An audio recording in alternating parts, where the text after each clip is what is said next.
Greetings, everyone, and welcome to this online presentation of a very important recent talk on cholesterol, titled Cholesterol, Why You Need It. My name is Dr. Tommy Hughes. I'm a doctor of acupuncture and Chinese herbal medicine and practitioner here at Synergy Holistic Health Center in Florence, Kentucky. And I wanted to share this presentation with you as a recording for those who were not able to attend the live event. In the future, we're recording all of our live events and sort of getting the kinks and worked out on all the technology aspects. So hopefully we'll have all of those recorded and available for you to watch in case you miss them. Now, I will encourage you to attend live because you'll be able to ask me questions. You'll be able to receive discounts on products, services, perhaps in the future. Entered into raffles and get free stuff sometimes if we have some trivia or things at the end. So we always have some fun things included for the live event, so definitely encourage you to get out to those. And again, that question and answer session at the end is always important and valuable. Those are not included on these online replays. If you do have any questions, however, though, you can contact us at synergyholistichealth.com at the Contact Us page, and we'll get back to you there. But without further ado here, cholesterol, why you need it. Very important, hot topic nowadays, cholesterol. So let's get into it here. So quickly, a disclaimer, information presented here is expressly intended to distribute information so that an individual living man or woman may come to their own conclusions based on the evidence.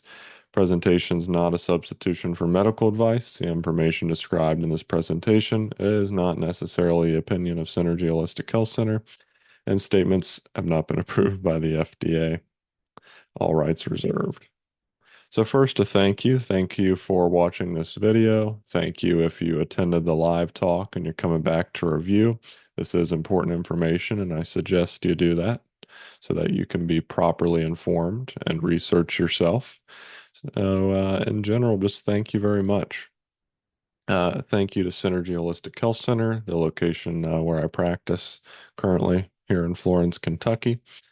And a very special thank you in the sense that this is my roots. This is where I got my start, really. A little bit about me as we go into the presentation.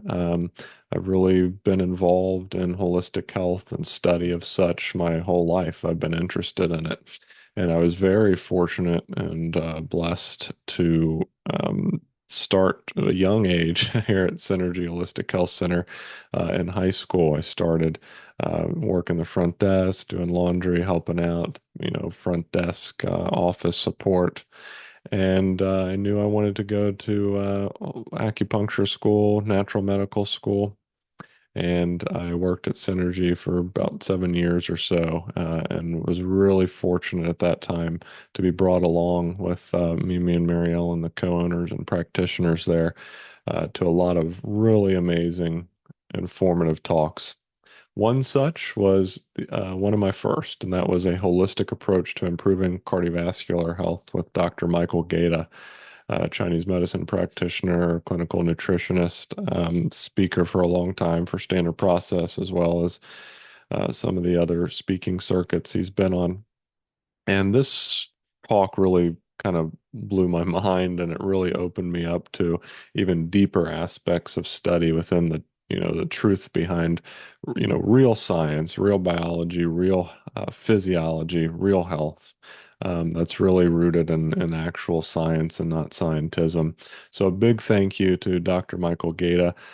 You'll see some information in the slides here that I learned from him and he shared with us at this first presentation in 2016. That was just really formative, I would say, for how I began to approach and think about concepts such as this one, like cholesterol, where there's sort of this main stream approach and thought process, and oftentimes it's the exact opposite when you get to the truth. So it really helped me to develop thought processes and skills and modes of thinking to look into information such as a topic like cholesterol or cardiovascular health with a very skeptical mind and really a scientific approach to really parse out what's true, what's false. And we'll get into that in this presentation. You'll see that a lot of the information on cholesterol is completely false, and it's mainly rooted in trying to sell you things and trying to kind of skew the science as such to back those kind of claims up that are not rooted in truth or real biology at all. So we'll get into that. It's a very important topic and one that everyone's talking about nowadays. Everybody brings in their blood test results. Everybody asks about cholesterol. You see all these modern patients on statins. We'll talk about that. So again, thank you, and thank you to my teachers. Thank you to those who've really helped me to become who I can be, and I'll always be grateful for that.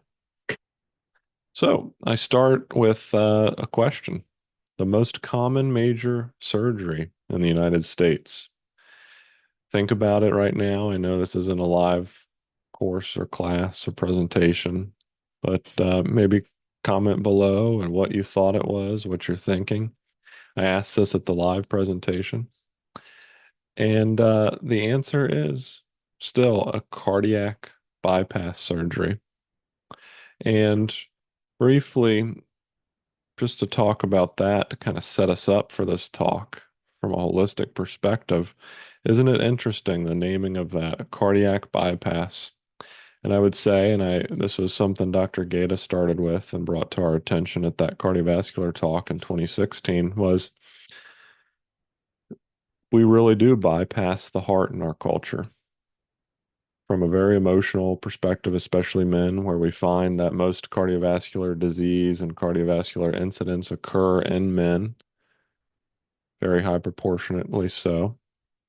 And so I believe, and I see it clinically, we certainly bypass the heart in our culture emotionally, um, as well as aspects on a physiological level as well of sort of nourishing the heart, how it needs to be nourished. So that's a little food for thought, thought for food there to kind of place us where we're going on this journey here in this presentation. So keep that in mind, this emotional component to cardiovascular health, to heart. In Chinese medicine, the heart, the seat of joy, the seat of the spirit. The emotion of joy comes from here. And we're living in a time now where it seems like there's less and less joy. So in the words of Dr. Harvey Bigelsen, who we may talk about later in the presentation, and studied much of his work, very inspired by him.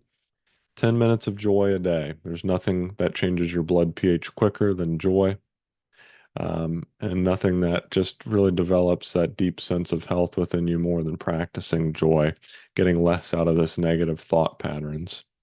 So, very important. So, cholesterol. Time Magazine, 1984. Cholesterol, bad news. 2014, eat butter.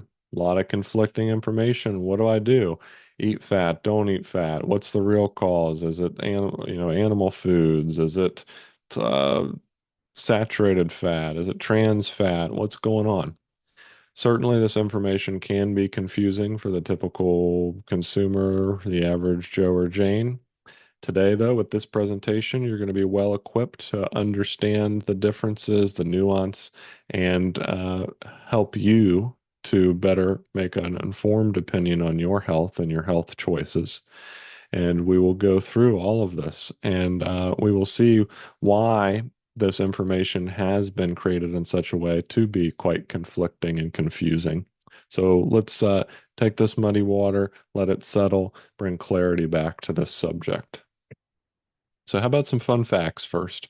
Heart disease, still the number one cause of death in the United States. So, all of these medications, especially statins that supposedly help with cardiovascular disease, um, all of these dietary changes, food pyramid, public outreach, all of this, all those millions and millions spent, heart disease still number one cause, right?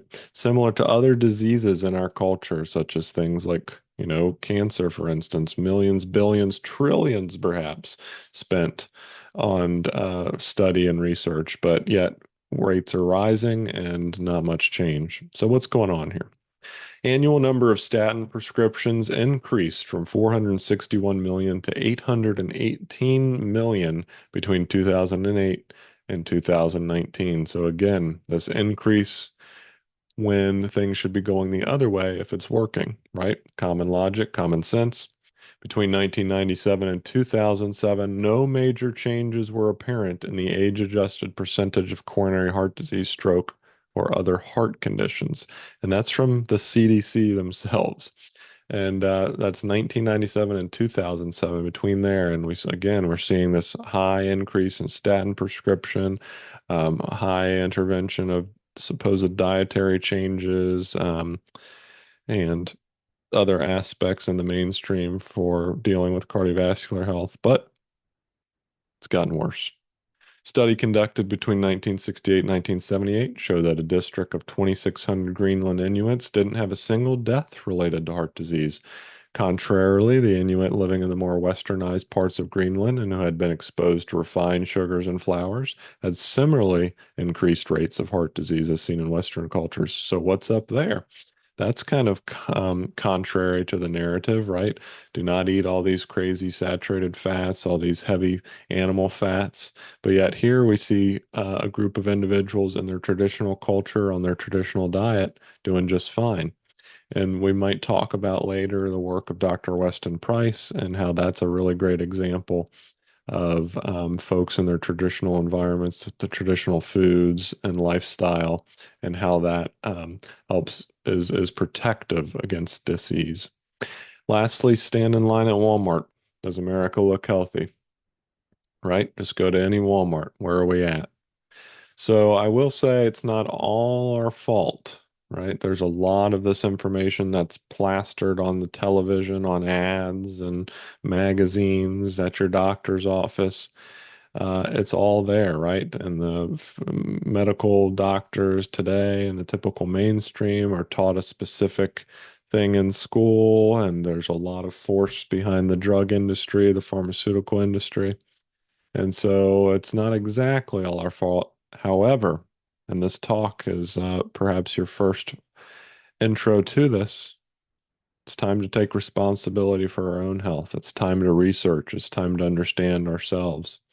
And so I will always say we must take personal responsibility because no doctor out there is going to take care of you the way you can take care of yourself. So, this is a very interesting infographic. The 50 most commonly prescribed drugs in the United States.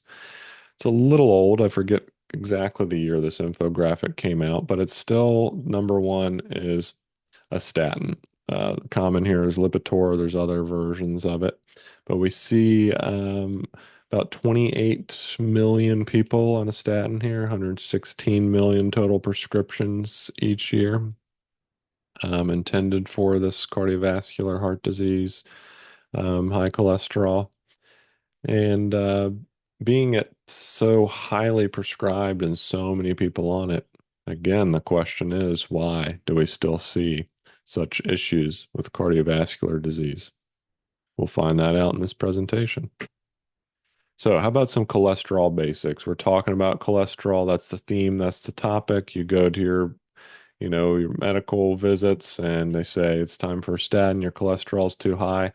Are you ever told what cholesterol is? Are you ever told what it does? Are you ever told the importance of it? We just hear about cholesterol bad, cholesterol bad.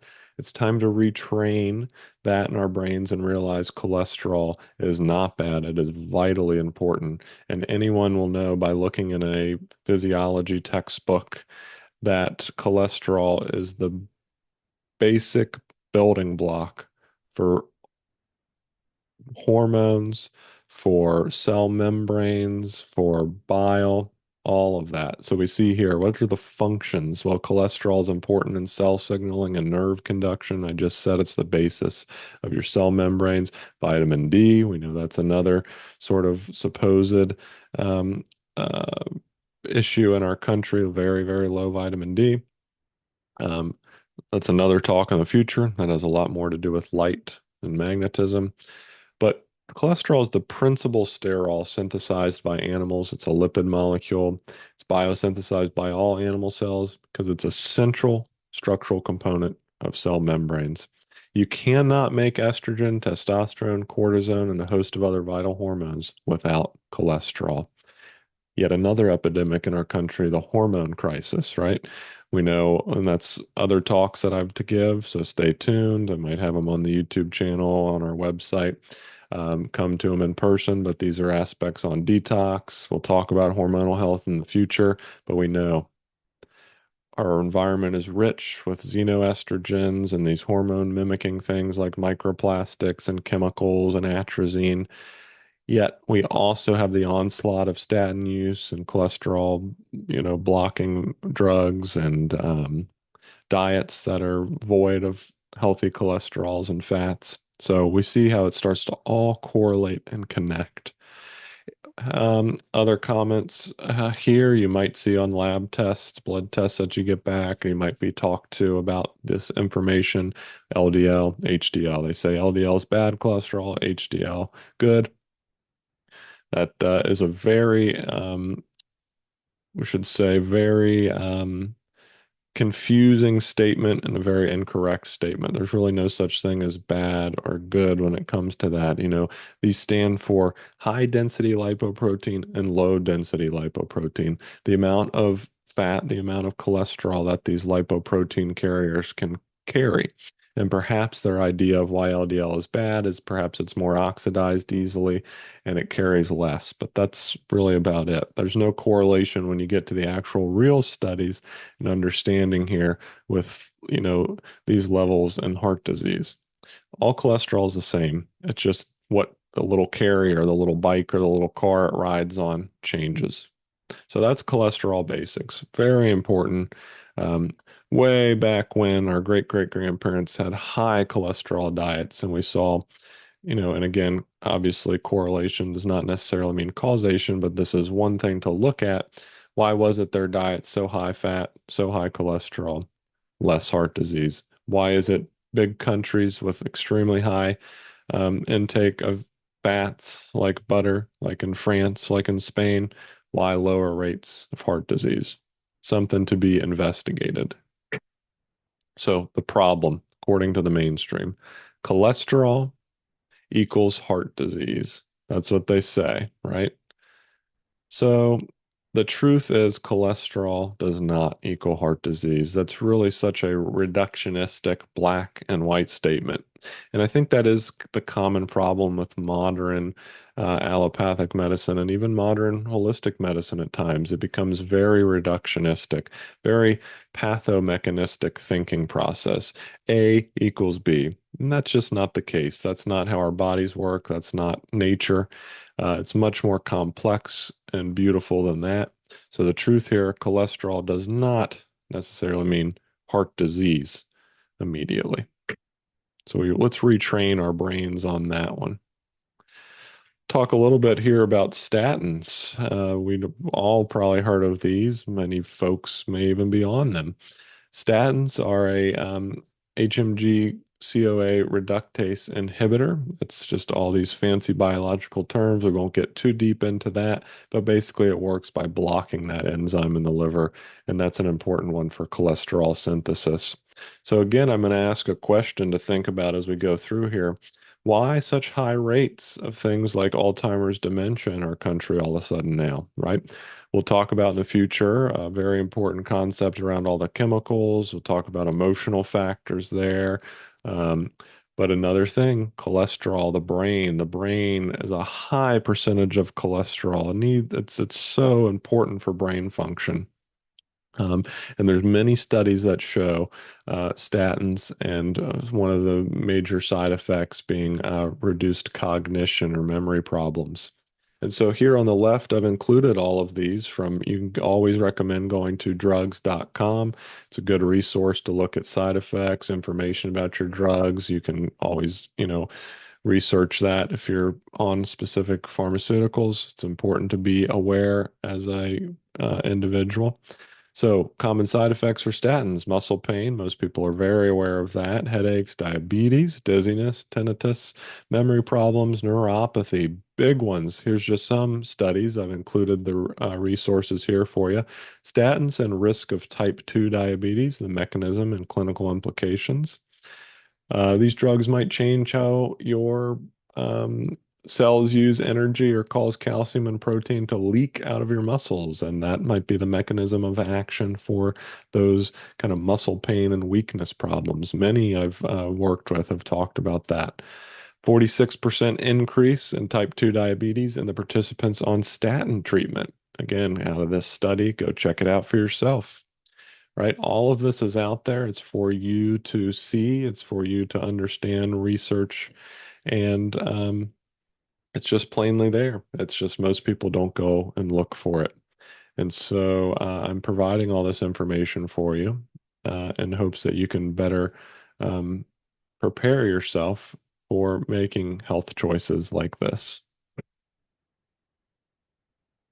All right.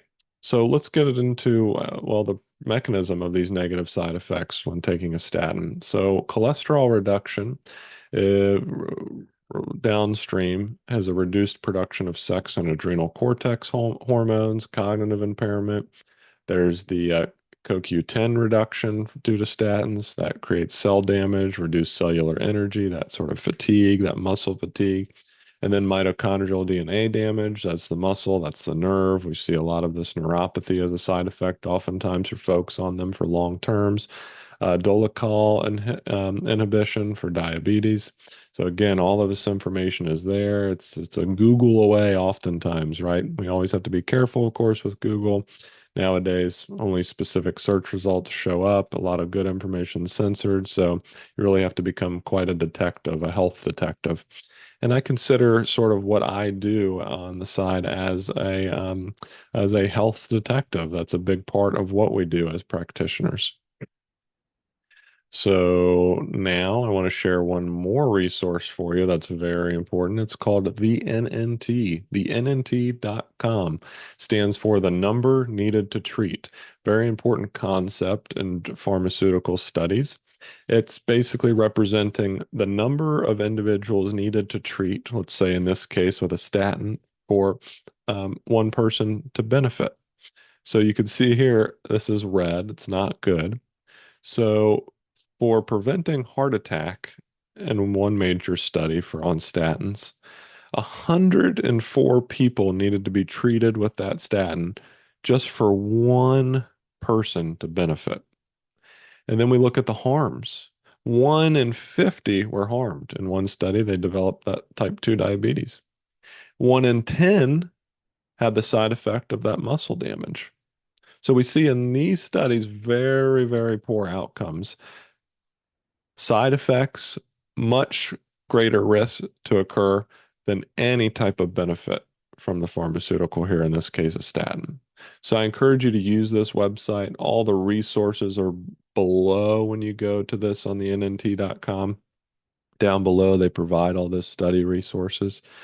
And so you can present this to those who might be interested in suggesting that you take a statin. You might just discuss this with folks. That's what we're supposed to do as clinicians, is discuss information with our patients and present information, answer questions. And so you, as an informed patient, an informed individual taking care of your health, when working with a trained clinician or physician, it's important to bring up information like this so that everyone can be better informed and make healthier choices. Because at the end of the day, it's about reducing harm and improving health outcomes. So take a look at this, the NNT.com, understand what this NNT is, look at it for other things. Like, for instance, the PSA test is on here, other information. You'll be quite surprised. It's, like I said, all there for you. All right. The history of the great cholesterol scam. So, how did we get here? How did all of this happen, right? How is it that statins are now the number one prescribed drug in the use, and still cardiovascular disease runs rampant? Well, it all gets back to an individual named Ansel Keys. The Minnesota Coronary Survey has a lot to do with the sugar industry trying to demonize fat. We had this big influx in the 1980s and 90s of fat-free foods. Fat was just replaced with sugar, and we see that health worsened due to that. Look a lot at cherry pick data, and then we look interesting, 1.7 million donated to the American Heart Association by Procter and Gamble at a time.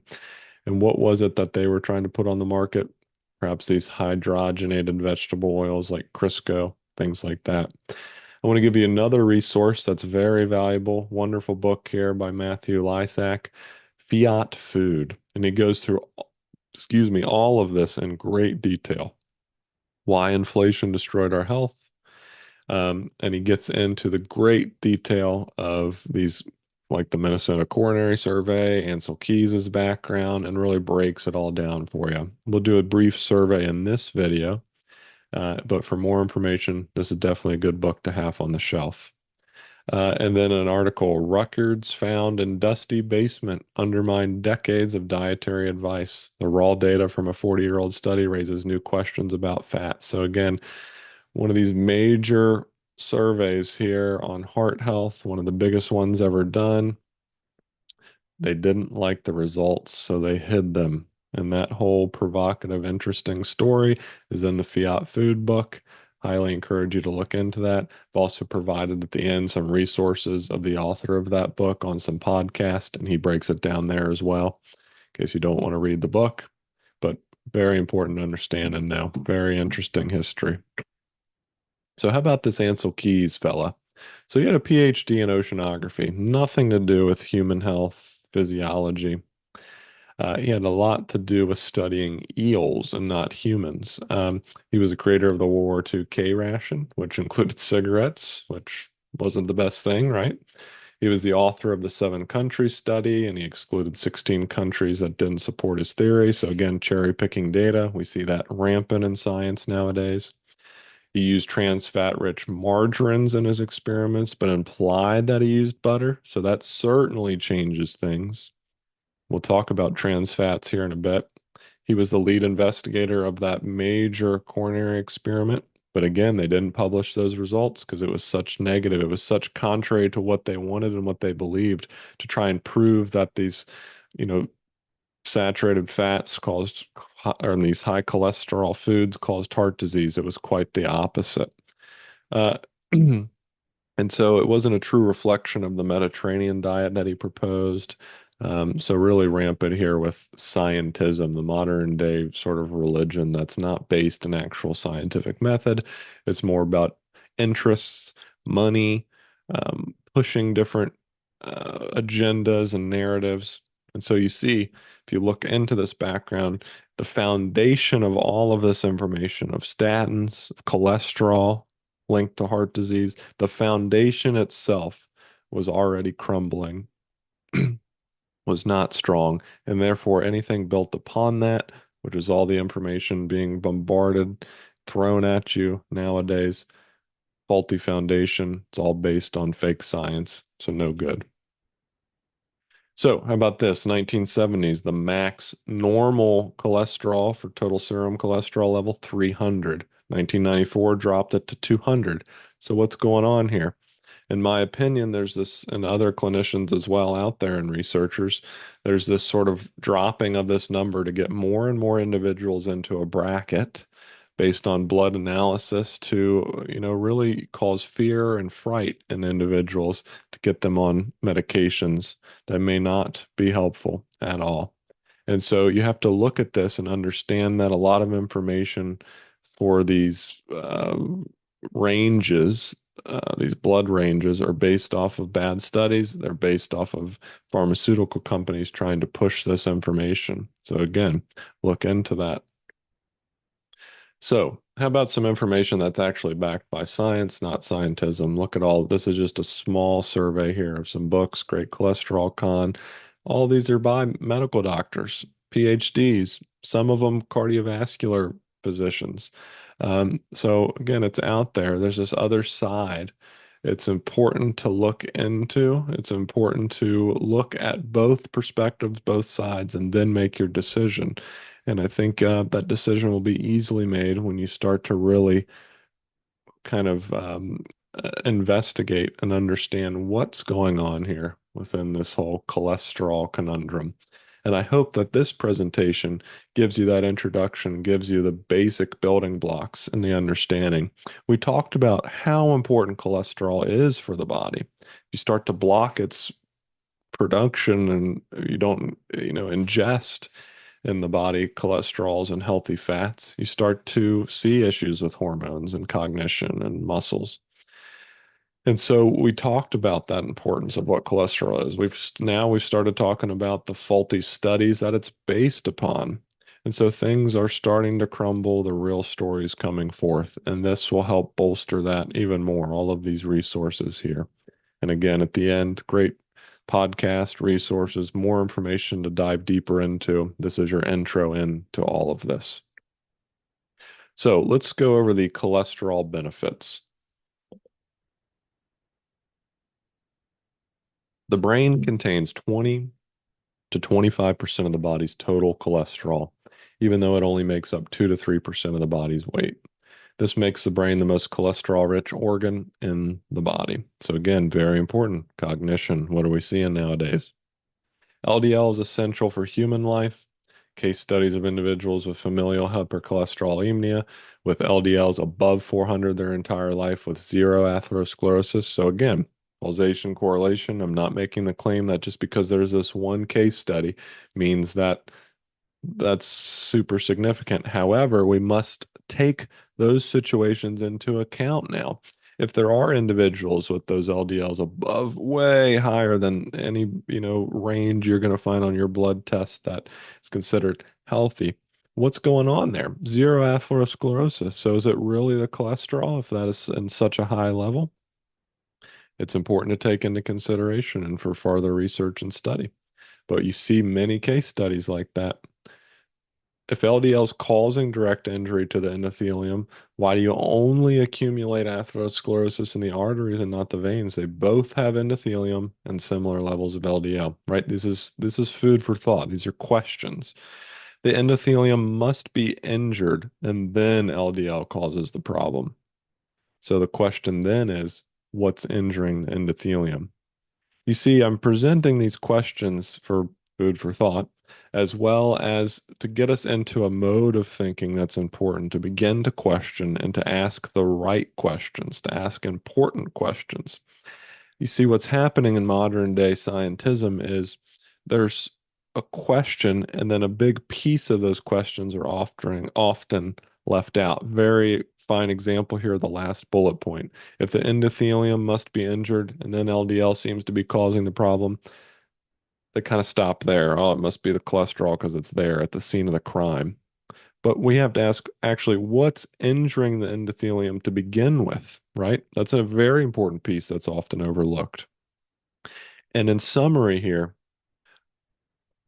modern kind of medicine is blaming, as a metaphor, firefighters at the scene of a fire for the fire, right? This is this idea of kind of germ theory. The sort of germs, or in this case, the cholesterol is supposedly seen at the scene of the crime, the injury site, the buildup, the plaque, and therefore it's automatically blamed.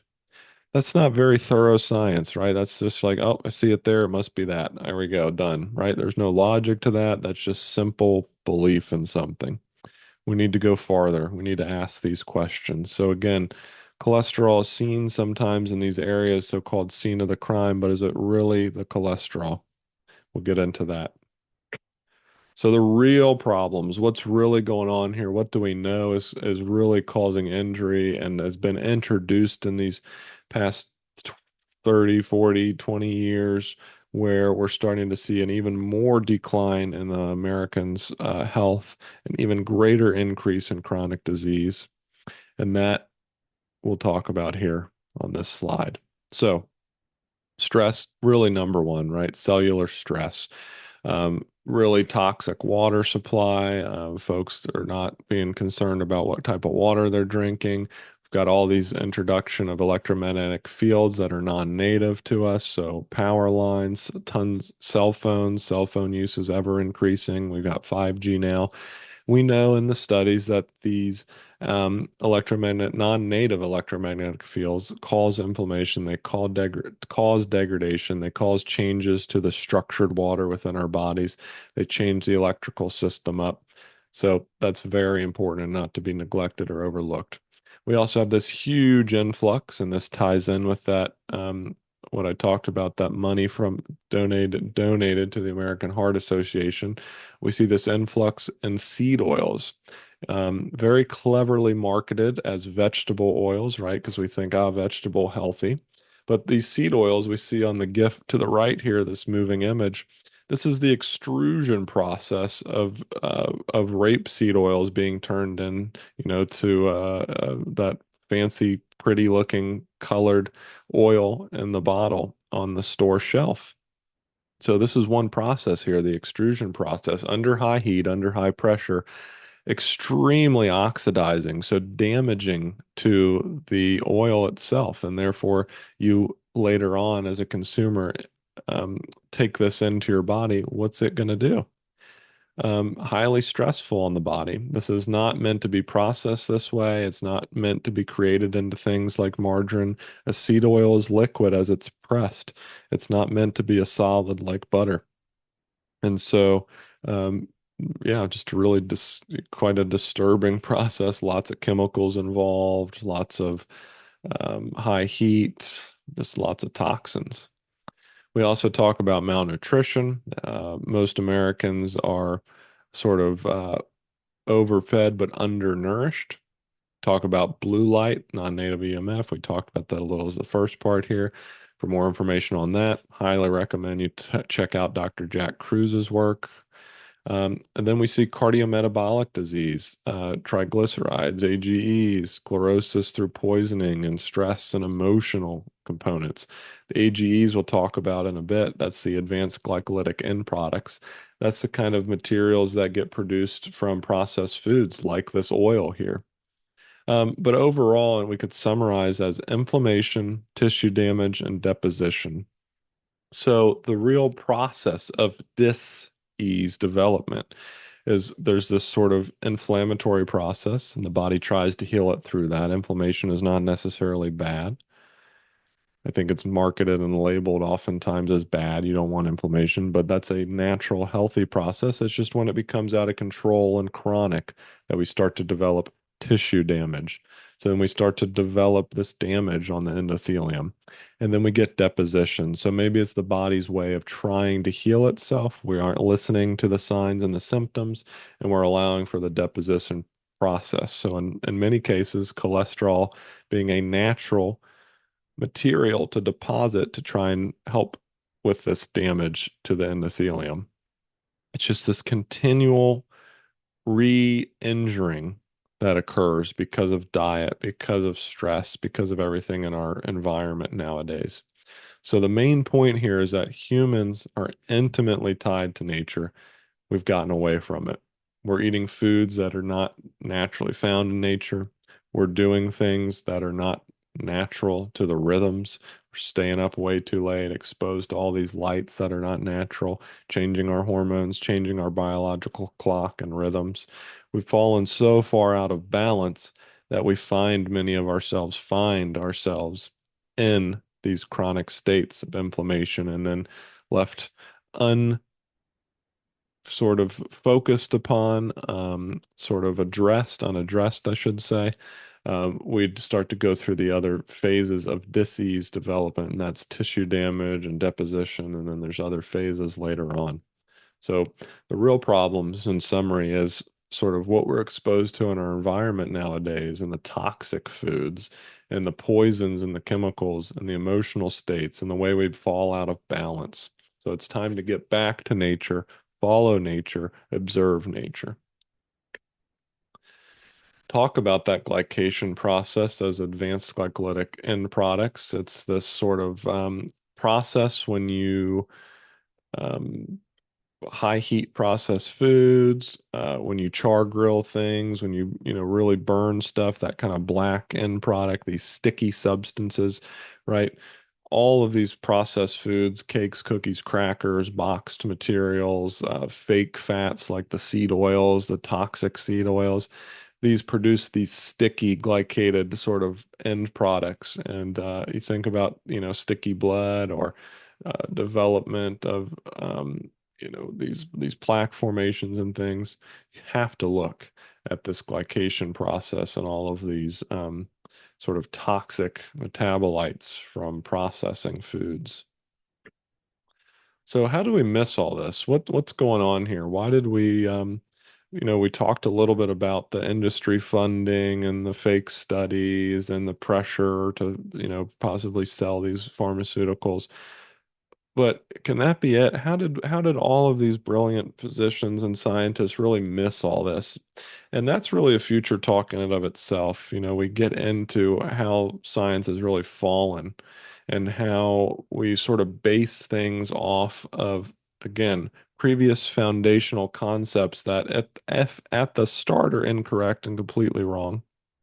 Everything that follows. We'll do future talks on that. That we get a lot into the germ theory studies and contagion and all of that. And you know, those are other good examples.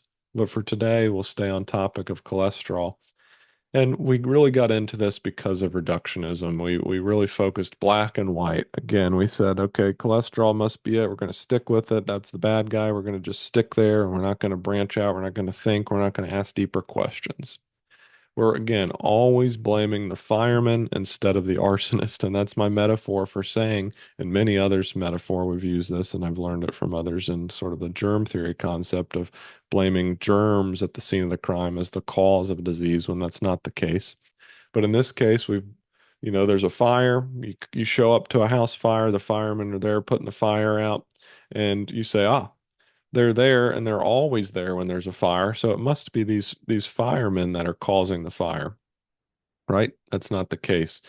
There was faulty wiring in the home, a gas leak, or there was the arsonist that you just didn't see as the cause of the fire. And we know that, right? It's the firemen are there to help. They're not there causing all these fires. Now, nowadays there's a lot of firemen that are arsonists, but that's a whole other thing. But anyway, it gets down to this reductionistic thinking, and that's perfectly exemplified in the modern concept of germ theory versus terrain, right? A holistic sort of salutogenic perspective is that of terrain theory, meaning the total health of the ecosystem of the homeostatic environment in your body is what really develops your health or your ease process. And this ease occurs when that terrain falls out of balance. This is juxtaposed with the germ theory concept of it's germs that cause disease, it's the cholesterol, it's all these, you know, sort of outside forces only, and genetics, that kind of stuff. Now, I have talked about outside forces in the sense of toxins and non-native EMF, right? But those are things that sort of disturb the terrain. And as we start to bring terrain back into balance, we don't allow for those things to cause and wreak as much havoc. We do proper detoxing. We get our feet on the earth and ground. We eat nutritious, vital, living foods. We drink pure water, right? These are all things to develop the balance, the terrain within our body. And therefore, a lot of these external exogenous factors that are stressful start to have less of a stressful effect on the body. Versus germ theory, the concept is, yeah, outside force, but we're just at a whim to it. It just happens to us. There's nothing we can do, right? Very sort of irresponsible, very much based around victim consciousness. Can my doctor really be wrong? And the answer is, yeah, back in the day, right? We could always all be wrong. And that's an important thing to understand, especially in science. That's a foundational concept. It's important to always think I could be wrong and I need to ask more questions and I need to study and research more and try, you know, looking, maybe, you know, somebody's designing a science experiment. I need to try more things. I need to make sure that this truly is the case and test it out and prove it out. So, anyways, yes, they've been wrong in the past, right? Way back in the day, we knew physicians recommended cigarettes. We know that those are definitely not going to be good for things like asthma, especially, which is what it sometimes they were recommending that for. And then, the concept of a patient cured, a customer lost within the kind of pharmaceutical mainstream allopathic medical concept. And then lastly, the food pyramid. This has been in play for a very long time now. Again, is our health getting any better? You answer that question. As a whole, in general, in our society, it's not. And at the base of this, we see all of these foods, these grain products, oftentimes people not distinguishing between like a true, actual organic sprouted grain, let's say, versus just, the fake breads and grains that are sprayed twice with glyphosate and chemicals and processed and producing these sticky end products because of high heat cooking and processing and fake seed oils induced in all of them. So you really see at the base of this food pyramid all the most toxic foods available, right? And then, um, yeah, all the fats, oils, things at the top being used sparingly, these highly nutritious foods that have been used for thousands of years in traditional cultures. And again, look into the work of Dr. Weston Price on that. So, why we get ill, this is sort of information important to me and I think to share with you. This comes out of my thesis work in graduate school, and then a lot of work within the terrain field, and all those that have come before me, and all of those that I have much gratitude for, and folks that were trying to kind of hone everything down. So I tried to do this in my thesis work of what are the really main causes of disease. I say three causes here, but as things change, I've added in more and should be four now. But one's deficiency, and we've talked about all these through the presentation. Nutrition, lack of clean water, lack of movement, right? Deficiency in love, all of these things, joy. Next would be toxicity, all the toxic chemicals nowadays. It's like we need to do a spring cleaning. We get our car oil changed because it starts to build up, get sticky. We don't do that for our bodies. We need to take these, proper detoxification and cleansing processes, especially now more than ever. Stress, what a process upon the body. So physical traumas, emotional stresses, all of these, we know you felt this, what it feels like in your body, what anxiety or fear provokes and how that feels. And then spiritual or mental, right? Again, this gets into that concept of fear, false evidence appearing real. It's rampant in our modern culture. And then spiritual hygiene, how are we connected to ourselves, a higher power, perhaps, if that's within, your life. All of these are important. So, what do we do about all this? We've talked about the problem. How about the solution? So, holistic support, what to do. So, very first, excuse me, aspect, got to get your life light in order. You got to get these basic concepts of light, water, air, magnetism, clean water, proper light exposure, get away from all of these toxic blue lights. Plenty of information out there on how that changes blood sugar, how that changes blood and hormone, all of that. Very important. Magnetism, I talked about this non-native EMF, right? This really is a constant stress upon one of the major electrical systems of the body, and that's the cardiovascular system, right? We know that the heart has this electrical componentry to it. Um, enjoy a diet rich and high quality nutrient dense foods. Find what that is for you. There is no one specific diet. However, the concepts we can take, especially within the Weston Price Foundation and concepts there and his work, is just getting back to nature and real foods. And then over time, your diet, your lifestyle evolves and changes and adapts to where you are in life. Things change. But in summary, it's very important to focus on real foods. You saw all the work it took there in that image of the extrusion process of the seed oils. That's not a natural food. That doesn't occur in nature. That's not a simple concept we as humans can do to make that into a food. It requires all that machinery and chemicals. But butter, that comes, just from separating the fat from the milk. coconut oil, right? And then olive oil. It's just the simple pressing of the olives. There's no chemicals added if you're getting good, high quality, organic, extra virgin olive oil. So eating these real healthy fats, these are protective in the system for many disease processes. They're full of vitamins and minerals and cofactors. They are the important energy providers in the body instead of relying upon, carbohydrates and sugars, which we know cause a lot of problems.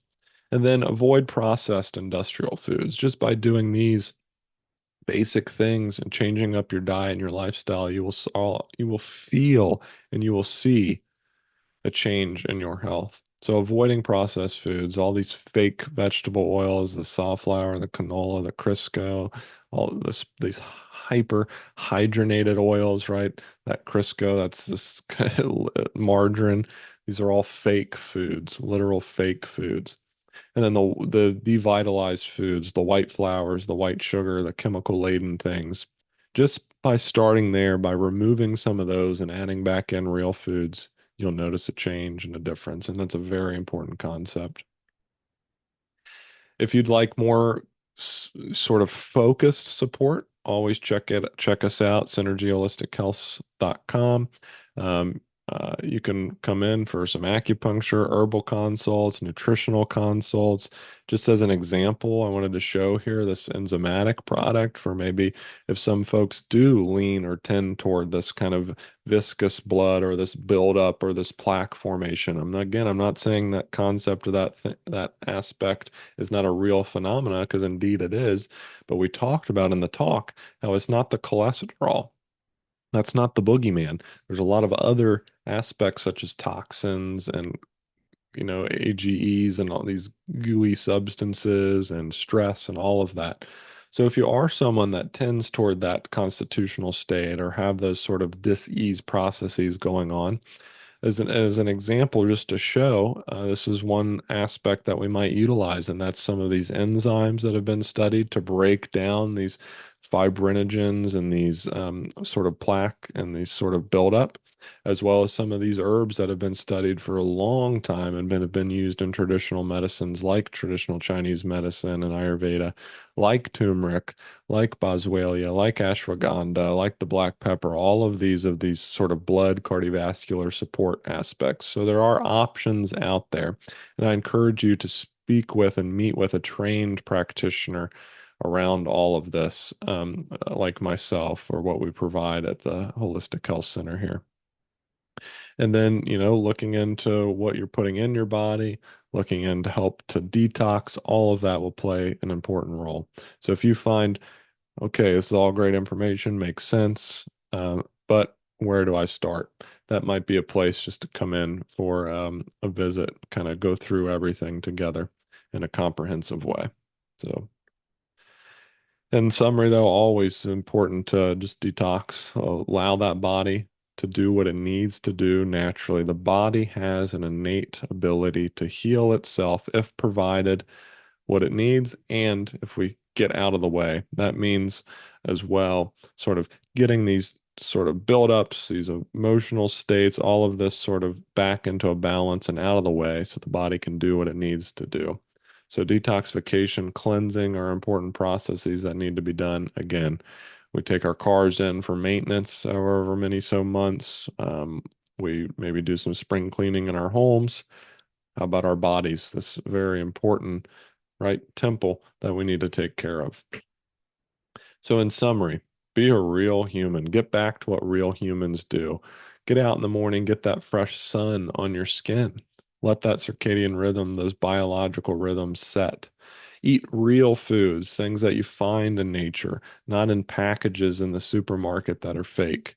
Focus on the highest quality available. That comes down to water, that comes down to things you're putting on your body, in your body, the food, the things you're wearing, um, the media that you intake, what you watch, what you hear and listen to. All of that, focus on quality, become a qualitarian. Lastly, I said resources. Very important here. Check out this Fiat Food with the author of that book. Good podcast there on the Higher Side Chats, Matthew Lysak, Fiat Food, Money Magic, American Diet. And then on YouTube, you can search him. He's on many podcasts. He goes into great details about his book. Highly encourage you to look at that. If you're interested in more resources, you can contact us. And I have provided at the live talk a handout, and I can send you that electronically, which gives you all the resources to the different websites, studies, and clickable links for some of these videos if you'd like that. And I may post some of that information in the description box below. In summary, the way our healthcare system runs, it's not based on data, it's based on what makes money.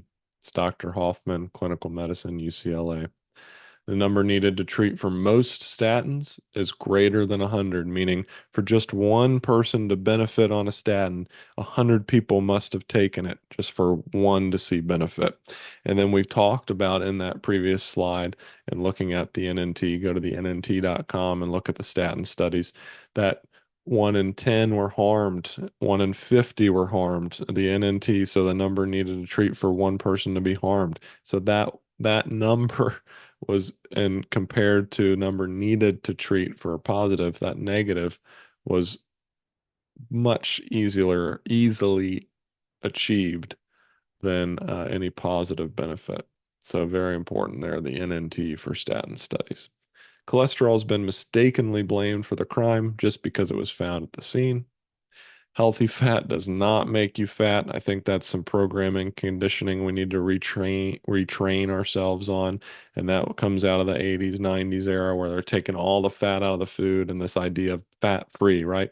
Oh, you're fat, you shouldn't eat fat. It's not the concept at all. You need to eat more healthy fats. Labs, data, numbers, values, all purposefully confusing and manipulated oftentimes. We saw that through how these studies were funded and made. Functional beings, intimately connected to nature, do what a natural human does, and you'll be on the right track and develop greater vitality. And always research yourself. Look into this information. You are worth it. Take your health into your own hands and then work with others, providers, and folks out there to help you along on that track and experts in that way.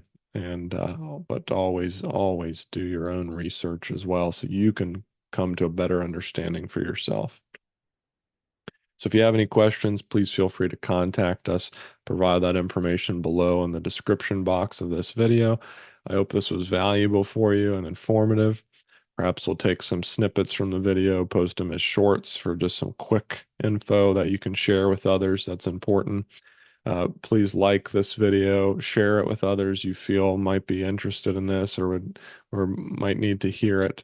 And again, you can find us at synergyholistichealth.com. You can come in and work with me if you wish on certain services like acupuncture, herbal consults, nutrition. I'd be happy to work with you. And thank you very much for watching. And again, take your health into your hands, study, understand, listen to your body, and do not be afraid to ask questions. Ask questions with your healthcare providers. That's what they're there for. And all of this information today was presented as informative and for you to take a look at.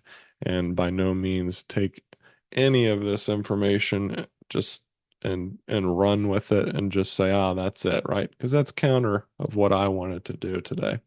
What I wanted to do today was present all of this information so that you can make the best informed decision and know that there is other information out there that is counter to the typical mainstream and that it is backed by actual science and real studies. And when you can look at that and understand that, you can apply that to other areas of health, other areas of your life, and we can start to develop a healthier society, healthier bodies, healthier beings, and get into that place that we all are striving for. So thank you very much for listening. Again, I hope that was helpful.